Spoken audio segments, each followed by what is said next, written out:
নমস্কাৰ মোৰ আন এটা ভিডিঅ'লৈ আপোনালোক সকলোকে পুনৰবাৰ স্বাগতম জনাইছোঁ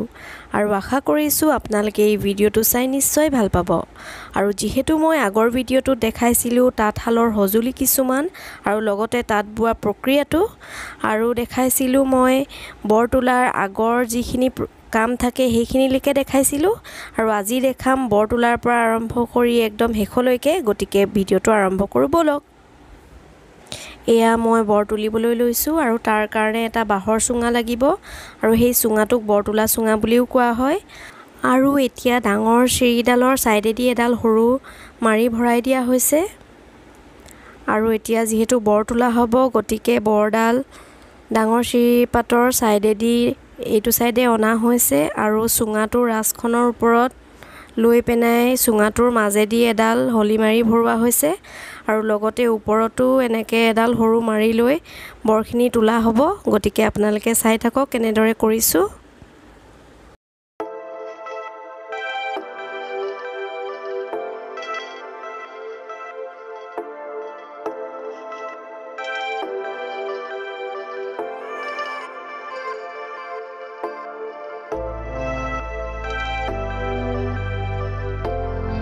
আৰু এনেদৰে গোটেই সূতাখিনি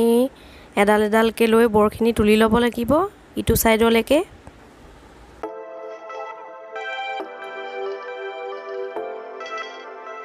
আৰু এতিয়া বৰখিনি এটা সাইডে তোলা হৈ গ'ল আনটো সাইডেও তুলিব লাগিব গতিকে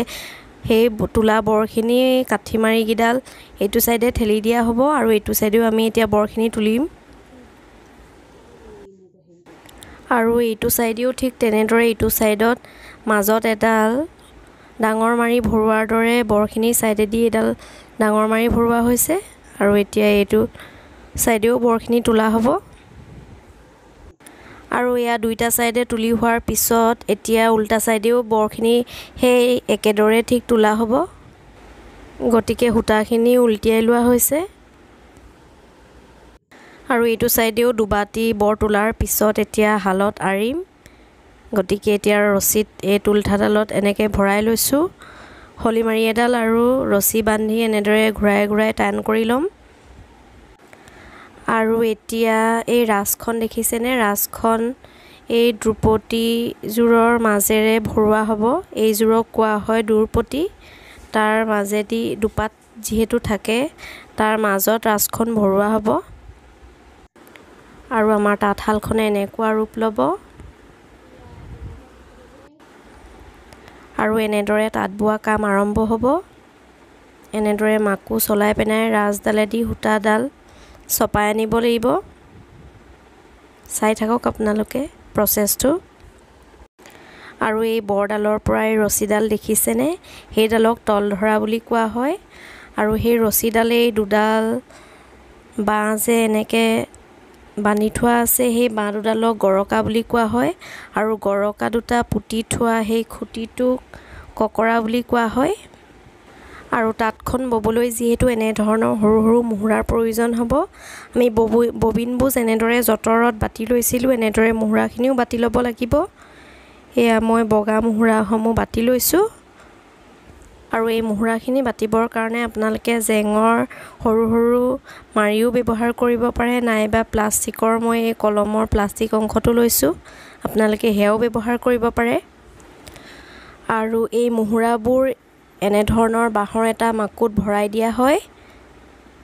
আৰু এই মুহুৰাটো যে ভৰাওঁতে মাজত এডাল সৰু কাঠি দেখিছে সেই সৰু কাঠিডালক কোৱা হয় গেৰেলি মাৰি সেই মুহুৰাটোৰ মাজেৰে ভৰোৱা হয় আৰু এতিয়া গোটেই তাঁতখন ধৰি থকা এই বাঁহডালক কোৱা হয় চালিমাৰি আৰু চালিমাৰিডালৰ তলত এইডাল দেখিছেনে খাপ খাপ থকা সেইডালক কোৱা হয় জখলা আৰু এই চালিমাৰিডালত ওলমি থকা এই প্লাষ্টিকৰ এইকেইটা কোৱা হয় নাচনি আগতে বাঁহৰ নাচনি ব্যৱহাৰ কৰা হৈছিল আৰু এই নাচনিকেইটা ওলমি থকা ৰছীকেইডালক কোৱা হয় নাচনিৰ জৰি যিহেতু চালিমাৰিডালৰ প্ৰতিটো ছালতে নাচনিৰ জৰিবোৰ ছিগে গতিকে বিহু গানতো কোৱা হয় আৰু ছিগে নাচনিৰ জৰি বুলি আৰু এনেদৰেই আমাৰ তাঁত বোৱা কাৰ্য চলি থাকিব যিহেতু আমাৰ তাঁতখন প্ৰায় বৈ শেষ হৈছেগে গতিকে শেষত এনেদৰে ৰছী বান্ধি লোৱা হয় তুলঠাটোত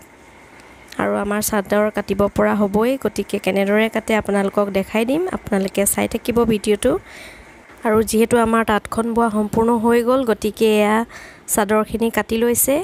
আৰু প্ৰতিখন চাদৰৰ মাজত এডাল কাঠি দি যোৱা হয় যাতে সমান সাইজৰ হয় চাদৰখিনি আৰু বন্ধু বান্ধৱীসকল শেষত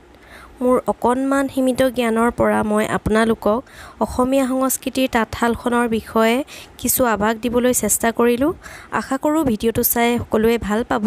আৰু যদিহে ভাল পায় মোৰ চেনেলটো লাইক শ্বেয়াৰ কমেণ্ট আৰু ছাবস্ক্ৰাইব কৰিবলৈ নাপাহৰিব আৰু আকৌ আহিম পুনৰ এটা নতুন ভিডিঅ'ৰ সৈতে তেতিয়ালৈকে আপোনালোকো ভালে থাকক ময়ো ভালে থাকোঁ আৰু শেষত ভিডিঅ'টো চোৱাৰ বাবে বহুত বহুত ধন্যবাদ